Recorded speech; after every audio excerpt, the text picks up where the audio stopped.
सून फोनवर आईशी बोलत होती. आई, काय सांगू मी तुला, आजकाल शिळ्या कढीला पण मोती यायला लागलाय.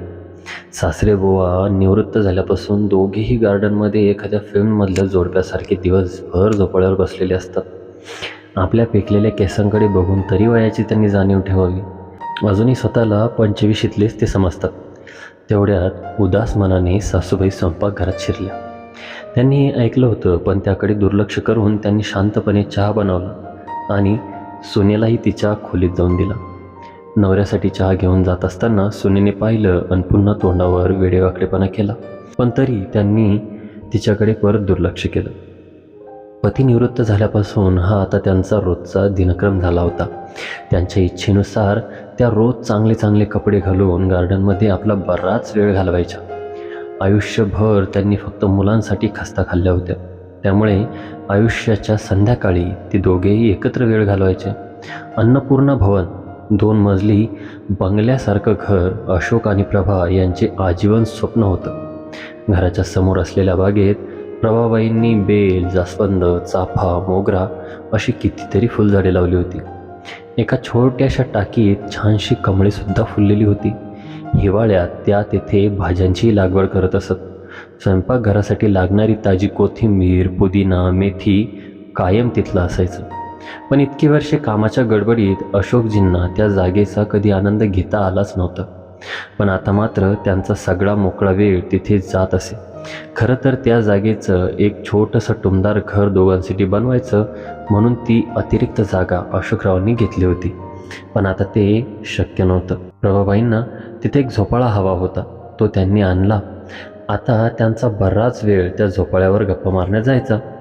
आता पती पत्नी दोघांनाही आरामाचे क्षण जगायचे होते. त्यांच्या घरात सर्व आवश्यक सोयीसुविधासुद्धा होत्या. तरीही सुनेला त्यांचंही दिवसभर झोपाळ्यावर बसणं कायम खटकायचं. अगोदर दिवसभर तिच्यासोबत असलेल्या सासूबाई आता त्यांच्या पतीला थोडा अधिक वेळ देऊ लागल्या होत्या. त्यांना टोमणे मारायची एकही संधी सून सोडत नसे. एकदा त्यांना त्या जागेवरून हटवण्यासाठी तिने एक युक्ती केली. आपण मोठी कार का खरेदी करत नाही, असे तिने तिच्या नवऱ्याकडे म्हणजे नवीनकडे मागणी केली.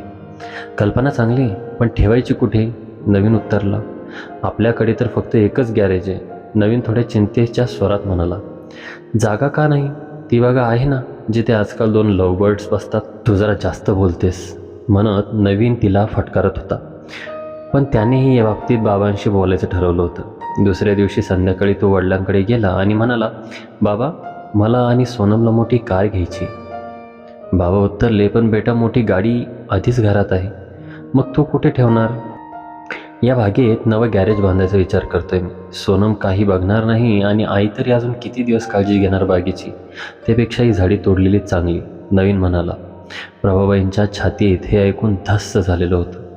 रागावर नियंत्रण ठेवत अशोकराव म्हणाले, मला तुझ्या आईशी बोलावं लागेल, मला थोडा वेळ दे.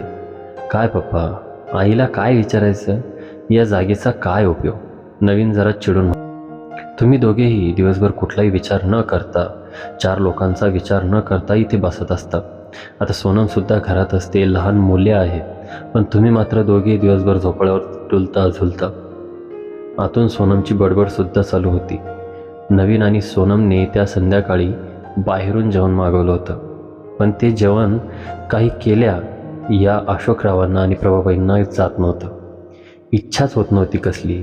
दोघेही रात्रभर जागेच. पण सकाळी त्याबद्दल विचार करताना अशोकरावांच्या ओठावर एक स्मित उमटलं. त्यांनी स्वयंपाकघरात जाऊन स्वतः चहा बनवला. खूप निराश झालेल्या प्रभावताई त्या दिवशी झाडांना पाणी देण्यासाठी बाहेर पडल्या नाहीत की कोणाशी बोलल्यासुद्धा नाही. दिवसभर सर्व काही सामान्य होतं, पण संध्याकाळी घर भाड्यानं देणे आहे असा बोर्ड घराबाहेर लटकलेला पाहून नवीनने गोंधळलेल्या आवाजात बाबांना विचारलं, पप्पा, घर मोठं आहे मान्य आहे, पण हे काय? पुढच्या महिन्यात माझ्या स्टाफमधले मिस्टर गुप्ते सेवानिवृत्त होते, ते या घरात राहतील, त्यांनी शांतपणे उत्तर दिलं. पण कुठे?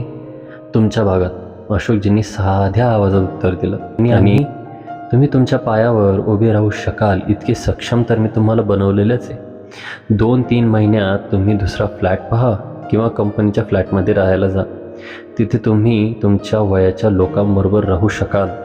आम्ही दोघे आमच्या वयाच्या लोकांबरोबर राहू. तुमच्या आईचं संपूर्ण आयुष्य तुम्हा सर्वांची काळजी घेण्यात निघून गेलं. आता तुमच्याकडून शहाणपणाचे धडे शिकणे एवढंच बाकी होतं. भाऊ, मला असं म्हणायचं नव्हतं, नवीन हात जोडत म्हणाला. नाही बेटा, तुझ्या पिढीने आम्हालाही व्यावहारिक होण्याचा धडा दिलेला आहे. जर आम्ही दोघेही तुम्हा दोघांना एकत्र पाहून आनंदी होऊ शकतो, तर मग तुम्हाला आमच्यापासून असा त्रास का होतो? हे घर तुझ्या आईने बांधलेलं आहे. ही झाडं, ही फुले तुमच्यासाठी भोगलेल्या अनंत कष्टांची साक्षीदार आहेत. म्हणून मी कोणालाही तिची हक्काचा कोपरा हिसकवण्याचा अधिकार देणार नाही.